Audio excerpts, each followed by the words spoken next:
So part of maturing, growing, developing in a useful way is about your relationship to authority. And this happens when you're kids. For those of you in here, you have children, the idea is that a child has to do what it's told. The child has to do what it's told. Your children, you have to be able to look at them and say, listen, you're going to do this, and or you're not going to do that, whatever it is, and it's got to stick. Because if your child doesn't have to do what you say, you're not actually parenting. That's the reality of it. You're just somebody's landlord to a tiny, insubordinate whatever. You with me on this? Yeah. So, okay, an interesting way to look at this is you as adults, how do I put this?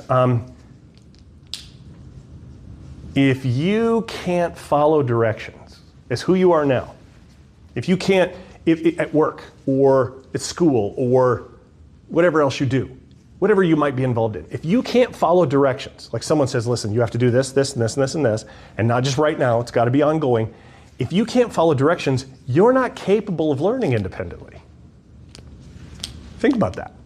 If you can't follow directions, you're not capable of learning independently.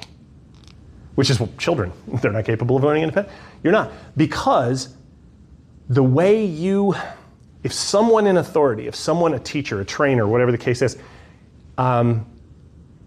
gives you a set of directions and you can't or won't follow them, that's exactly how you'll deal with the world out there. Every time you get directions. Every time the world looks at you and goes, yeah, that was okay, or that wasn't okay, don't do that again. You're going to handle that set of directions the same way. However you handled mom and dad's directions is the way you learn in the world. It's the same way you handle feedback from the world and feedback from other people. When you get directions about what works and what doesn't, what's useful and what doesn't, what's likable and what isn't, what works for other people and what doesn't, you're going to handle it the same way you handled directions from your parents. So ask yourselves, how did you handle those directions? Honestly, how did you do it?